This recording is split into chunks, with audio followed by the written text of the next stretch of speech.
the makers of Camel cigarettes present Dick Powell as Richard Diamond, private detective.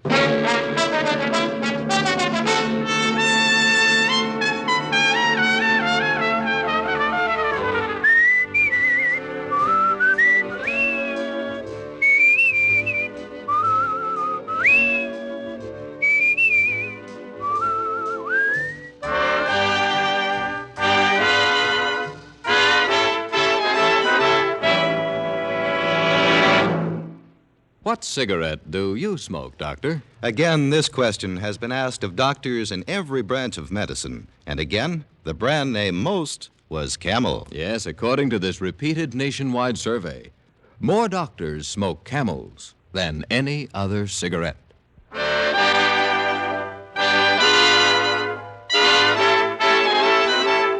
Here, transcribed, is Richard Diamond, private detective, starring Dick Powell.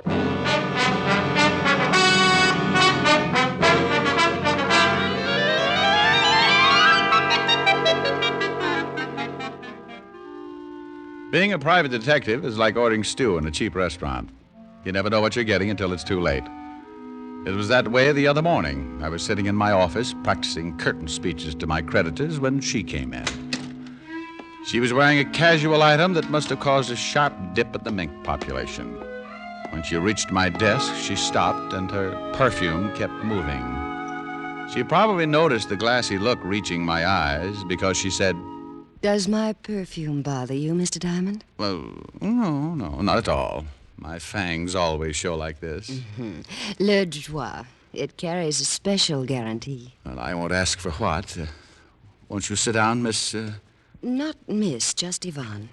It's not my real name, but I find it has a better effect on the trade. The trade? Cosmetics. Perfumes, facial creams, mud packs. I manufacture them. Oh. Mostly for women, but I have a lot of male customers. I'll bet you do.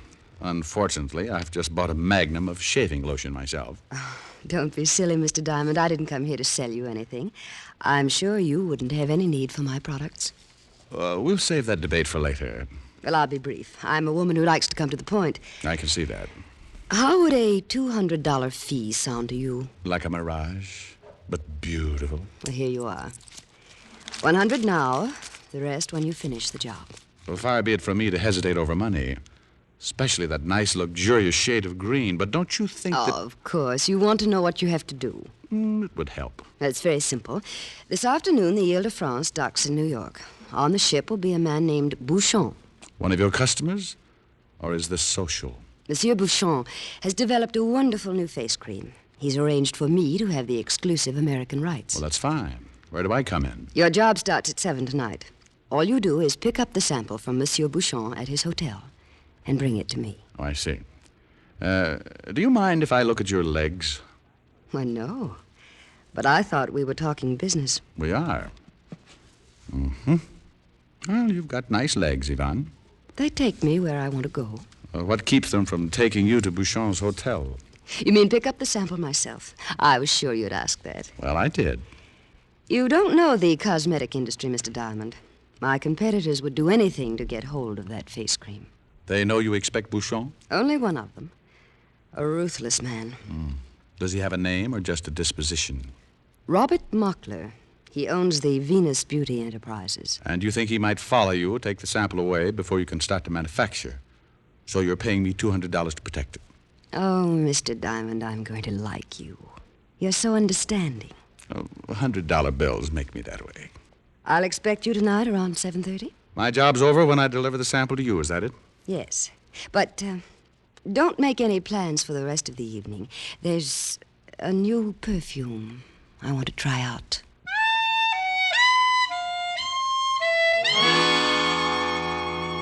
She gave me her address and the name of Bouchon's hotel. Then she walked to the door with a motion cats spend years trying to learn. I sat there a while, letting my head clear and my temperature sink to a mere galloping fever. I had a bite of lunch, strolled around most of the afternoon, doing things people do to kill time in New York. And it was about 4 when I climbed the stairs and walked down the hall to my apartment. Au clair de la lune, mon ami Poirot, prêtez-moi la plume Oh, she was too old for that anyway. Hey, what is this? Hello, Diamond. Oh, didn't you knock? Or did you think this was an L station? I knocked, nobody answered. I came in. Now you can go out. How much did she pay you? Who? Yvonne. How much did she pay you to get that face cream sample? I'll bet a mud pack to a permanent your name's Mockler. Yeah. Venus Beauty Enterprises. I'll double what she paid you. You want that face cream pretty bad, huh? Bring it to me, huh, Diamond? Are you that interested in cosmetics? It's a business. Do I get that sample? No. Be nice, Diamond. So I can be nice. Well, it'll be a strain for both of us. Triple. I'll give you 3 times what she paid. And a bonus on the side. Why don't you get it yourself? Think I'd be here if I knew where Bouchon was? That door, Mr. Mockler, it leads to the hall. Use it. I ask you to be nice. Once. The second time, I don't ask. You hurt me. Ow. Ow! You take your hands off me! I'm just being nice. You dirty! Get up. And then get out. All right, Diamond. I'm leaving. You take a hint nicely. I won't forget this. I wouldn't want you to. You just lost yourself a chunk of cash, Diamond. I'm not a very good businessman. It's a habit with me. Well, it's too bad. Might have helped pay the bill. What bill? The undertaker. Funerals run high these days. He stomped to the door, his face twisted with some private rage that had just become public, and left. When face cream got to be that important, it was time for Richard Diamond to start investigating the cosmetic business. I took a shower, dressed neatly in my most continental fashion, and taxied off to visit Monsieur Bouchon. He was staying at a small hotel in the East 70s, one of those places where the doorman is dressed like an admiral in the Swiss Navy. I ignored the doorman and waded through miles of plush carpet until I found Bouchon's suite. I pushed the buzzer, and when the door opened, I was standing in front of the biggest female this side of a Ringling Brothers tent. You want something, gentlemen? Monsieur Bouchon, is he in? Who you been, gentlemen? Richard Diamond. Come in. What's the matter? Is my tie on crooked? Please. Well, the way you're looking at me, maybe my nose is shiny. It's better when you been really Richard Diamond. Because, gentlemen, if you know Ben Richard Diamond, they been break your bones. One bone by one bone. You see, gentlemen? I'm afraid I do. But now if you'll just... Monsieur Diamond! Monsieur Bouchon, I hope. Name of punctuality, Monsieur Diamond. Exactly on time. I kiss you on one cheek. I kissed you on cheek number 2. We can stop it right there. Let me regard you. Ah, oui. It is as Yvonne say you will be. So young, so handsome, so viril. I feel like a midget next to your watchdog here. Watchdog? Je ne comprends pas. Ah, oui, Bertha. She is my masseuse. She makes new muscles as the old. And vice versa on occasion, I suppose. Regard her, Monsieur Diamond. Name of a Swedish smorgasbord. Is she not magnifique? Yeah, spellbinding.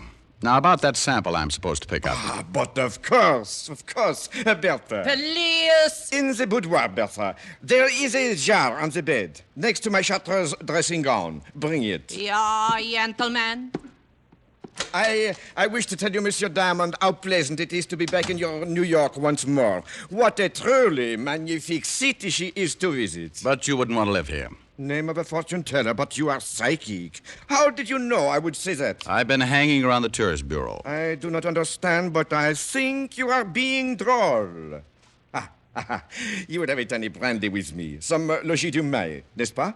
Well, thanks, but I've got a date with a room full of perfume. The Yvonne. Naturally, the incomparable Yvonne. Well, I suppose I cannot persuade you to stay. Thank you, Bertha. Please. Here, Monsieur Diamond, is the latest Bouchon creation. That's all? Just this jar? I have worked so hard on this sample. Oui. How I have labored. You will take good care of it, yes? Well, for $200, I'd tuck it in bed and sing it a lullaby. But no. You must not do that. You must make haste and place the sample in the hands of the lovely Yvonne.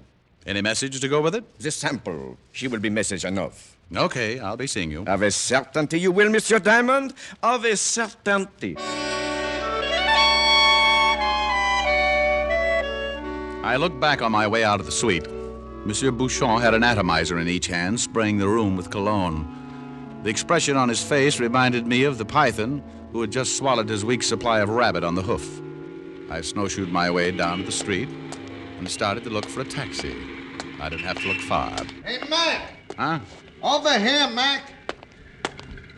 You looking for a hack? That's right. Hop in. 53 East.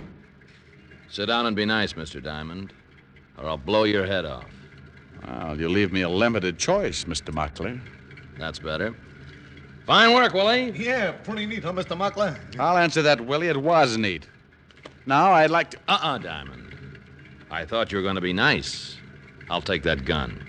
Well, you might give me a gold star for trying. We're fixing your gold star right now. My place, Willie.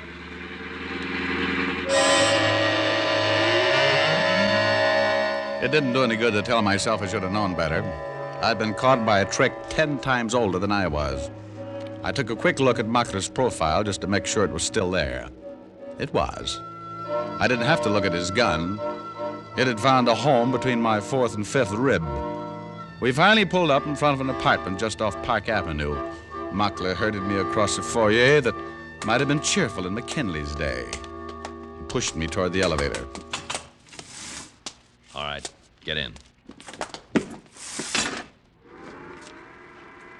Would you mind shifting that gun a bit? My floating ribs run aground. I'll be nice, Diamond. Suits you better than being funny. And I was just trying to be pleasant. But if you insist, Don't talk so loud. My neighbors are refined. All right, get out. Aren't you making a lot of fuss over nothing? After all, it's only a jar of face cream. You'd be surprised. No kidding. Any drugstore. Shut up.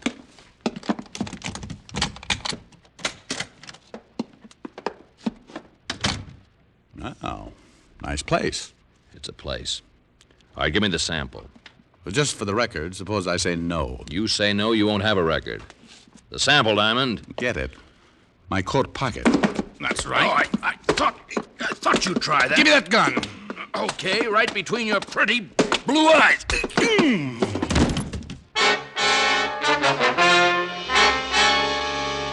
His gun caught me a glancing blow on the forehead, and I went down.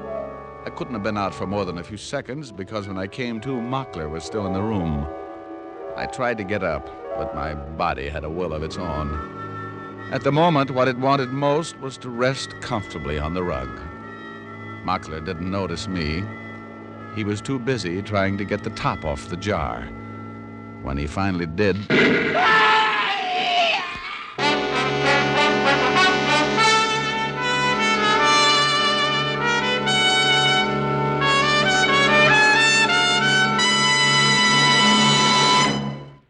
Before we continue with Richard Diamond, here's an important question. What's the best way to find out about smoking enjoyment? Well, you won't find out much from one puff or one sniff. It takes day in, day out smoking. Make the sensible, thorough cigarette test. Smoke only Camels for 30 days. You'll discover how rich and flavorful Camels are pack after pack. You'll find how mild Camels are, how well they agree with your throat week after week. In a coast-to-coast test of hundreds of people who smoked Camels for 30 days, noted throat specialists reported not one single case of throat irritation due to smoking Camels. No other cigarette gives you this conclusive proof of mildness. And no other cigarette has Camel's rich, full flavor, the flavor of costly tobaccos, properly aged and expertly blended. So make your own Camel 30-day test, the sensible test. You'll enjoy every puff, and you'll see why so many people say, once a Camel smoker, always a Camel smoker. How mild, how mild, how mild, how mild, how mild can a cigarette be? Take the Camel 30-day test, and you'll see. Smoke Camels and see. And now back to Richard Diamond, Private Detective, starring Dick Powell.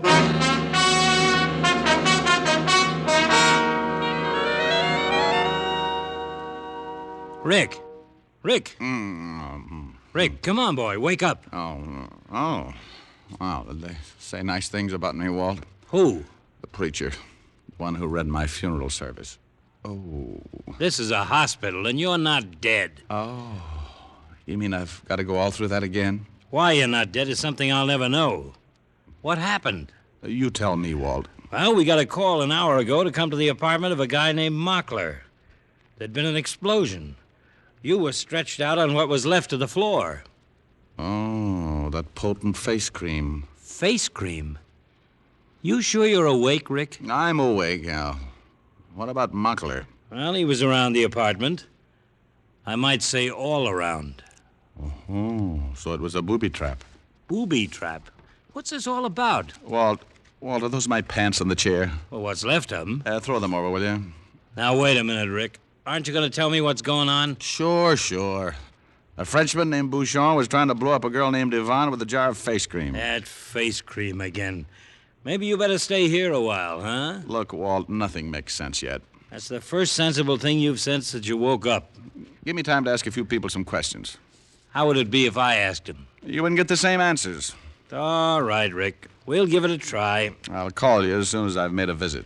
Don't wait too long. There's a murder rap crying for a head to fall on.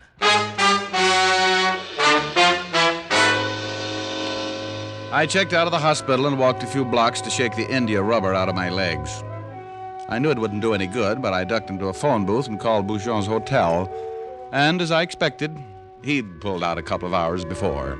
Manager had no idea where he'd gone. There was only one place left for me to go, and it was a little after 10 when Yvonne opened her door for me. I could tell by the quiet music on the radio that she didn't know what had happened. The way she greeted me bolstered up my deduction. Well, hello. Do come in, Mr. Diamond. Thanks. Aren't you afraid of catching cold in that thing? You mean this negligee? I wore it specially for you. I've been waiting a long time. Too long. Well, you just missed waiting a lot longer. That Monsieur Bouchon, so talkative. He has a few other qualities. Come sit down. Here on the chaise longue. Next to me. Well, I hate to make a detour, but let's get the sad news over with first. Oh? Something's gone wrong? Well, you almost got it. Nothing's gone right. I should have known. Your clothes, You ought to see what your face cream did to Mockler's clothes. Mockler? Did he get that sample? He had it for a few minutes, if that's what you mean. Mr. Diamond, if I didn't like you, I'd be very angry. Well, you shouldn't be. When Mockler opened that sample, he got very dead. It was a bomb. I don't understand. The face cream Monsieur Bouchon gave you was a bomb? Well, not quite, no. The bomb Monsieur gave me was a bomb. Just a minute, Mr. Diamond. Let me turn off this radio.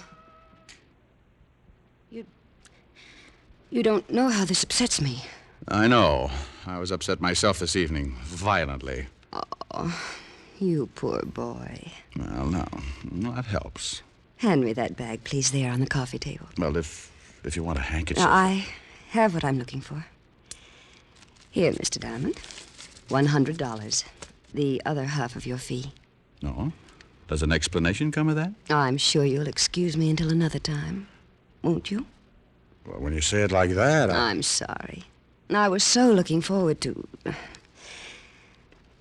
Good night, Mr. Diamond. There were a few reasons why I'd like to have hung around, but I could tell this just wasn't my night. So I left Yvonne, called Walt, and told him he could forward the bill for Mockler's murder to Monsieur Bouchon if he could find him. Then I crawled into a little bistro on 53rd Street to relax and count my $100 bills. I was on my second cup of coffee and third Campbell's cigarette when it came to me. Like the paraphrase of an old song, Bouchon knew that I knew. If he'd been foolish enough to let me be messenger for his booby trap, it was a cinch he wouldn't be foolish for very long. As long as I was walking around in one piece, Bouchon could never feel safe. I could have dodged him, maybe for a long time, but I decided it would be better to see him when he wanted to see me. I went home and made myself available. At 11:35, the walls of my room started to shudder when somebody pounded on the door. I didn't have any doubts about who it was. Oh, be careful, will you? It's just mahogany. It's only me, gentlemen. Bertha. I couldn't possibly have guessed. Please. Oh, never mind. What do you want? Monsieur Bouchon, they have been send me. It'll be a tight squeeze, but won't you come in? You come out, gentlemen. Okay, just as soon as I get my coat. You know they need your coat, gentlemen. Well, it's right over here. You come now, gentlemen. They will assist your arm. Please. Oh, nothing. I always thought my arm bent the other way. It's better this way. It's healthy for bones. You come now, gentlemen. Please. She put a little more pressure on my arm and led me down the stairs.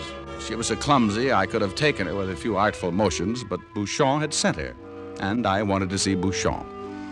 When we reached the street, Bertha grabbed my other arm. We made an interesting entrance into a taxi, which took us to a shabby apartment house on Bleecker Street in Greenwich Village.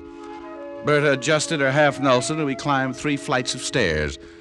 The end of our little pilgrimage was a pair of termite-ridden rooms, which I never would have associated with a fastidious Frenchman. Bouchon was not there, and Bertha didn't seem to know what to do with me. Then her eyes lighted up. She angled me across the room, pulled open a door, looked at me brightly, and said, Is bathroom, gentlemen. Well, thanks. I brushed my teeth this evening. Go in. Where's Bouchon? It's not good. You been asked questions. Go in. Oh, we'll wait out here. It's more comfortable inside. If you know been go inside, I been glad to assist you. I was ready to argue the point when I looked in the bathroom and saw a table full of bottles and jars. So I let Bertha shove me inside and lock the door behind me. Then I walked over to the table. Next to a bottle labeled Valley of Indecision Cologne stood a jar, exactly like the booby trap Bouchon had given me earlier in the evening. I picked it up, decided that forever was a long time to live, and opened it. This time, it really was face cream. I poked my fingers around in the jar to see what made it so wonderful. When I pulled them out, things suddenly became a lot clearer. Because just under the top layer of face cream was buried the biggest blue sapphire I had ever seen. I wiped it off and slipped it into my pocket just about the time the outer door opened. Bertha? It was Bouchon, and he didn't waste time starting in on Bertha. Bertha, where is this diamond? You have not brought him. Been bring him. But I do not see him. Been bring him. Alors, where is he? Where is he? Lock him in the bathroom. In the bathroom? Oh, mon Dieu, mon Dieu. Unlock the door. Get the key. I had to do something, and I had to do it fast. I looked around. Then in the bathtub, I saw what I wanted. One of those rubber hoses with a shower attachment that can be pointed in any direction. I turned on the hot water full blast and waited. Monsieur Diamond! Monsieur Bouchon? Mon Dieu, the steam I cannot see! Here I am. Ah! I am scalded! You have burnt me! Give me that gun! Oh, mon Dieu! Ah, that's right. Now stand back. Gentlemen. All right, Bertha, turn off that water. I am scalded! Now you'll live. Oh, that was some face cream. Mon Dieu! The sapphire! You have taken it! You won't need it, Bouchon. They'd just take it away from you before they put you in the chair.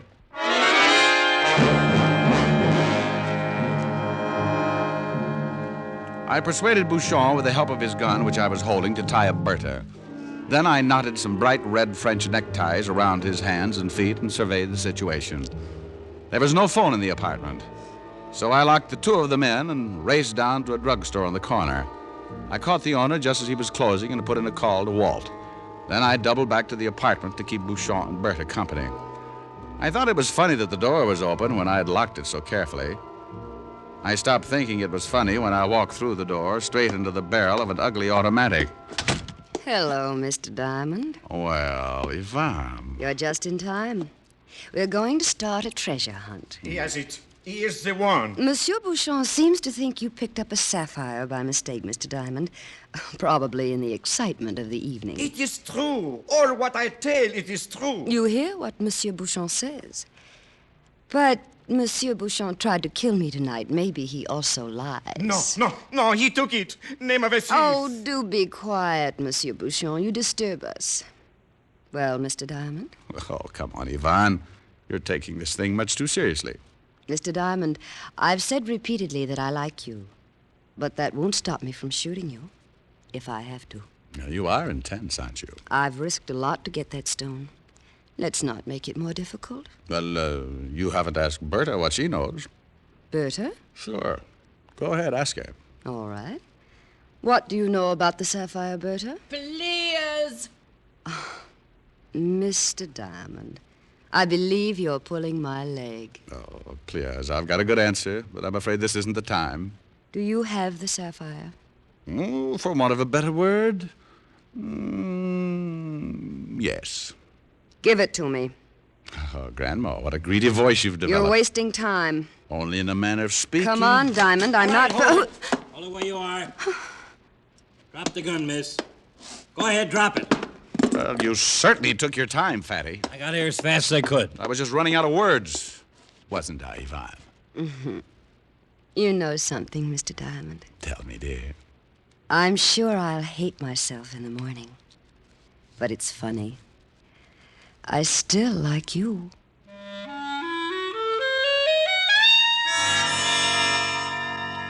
Well, when we got onto it, the whole thing was really pretty simple. Yvonne and Bouchon were running a fancy smuggling racket under a cosmetics cover. Bouchon wanted to make it a one-man operation, so he tried to dissolve the partnership the hard way by killing Yvonne. It didn't work because Mackler found out about the sapphire, got in the way, and stopped the bomb intended for Yvonne. Monsieur Bouchon summed the whole thing up rather neatly on the way to the station house. He said, Mon Dieu, I should have stood in France.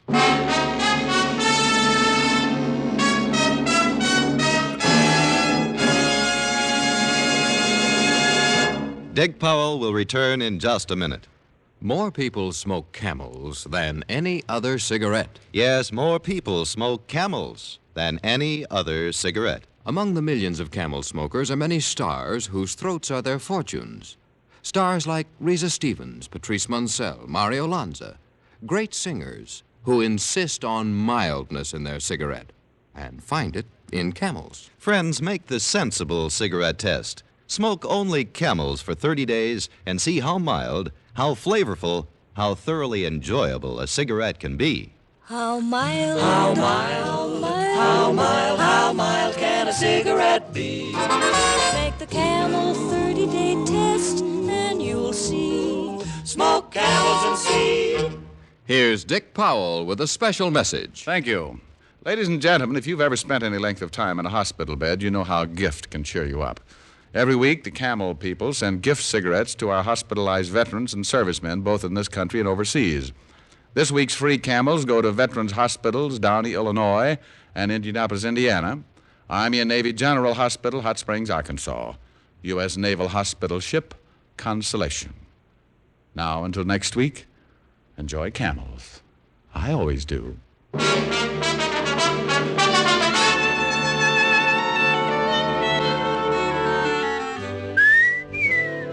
Dick Powell can now be seen starring in RKO's Cry Danger. Tonight's adventure of Richard Diamond was written by Charles E. Israel with music by Frank Worth. Our director is Helen Mack. Featured in the cast were Arthur Q. Bryan, Joan Banks, James Backus, Theodore Eltz, and Sheldon Leonard. Men, there's pleasure in every pipeful of Prince Albert, the national joy smoke. PA's choice tobacco has a rich flavor and a fine, natural fragrance. It's crimp cut for smooth, even burning, and specially treated to ensure against tongue bite. Get Prince Albert, America's largest-selling smoking tobacco. Listen next week for another exciting transcribed adventure of Richard Diamond, starring Dick Powell.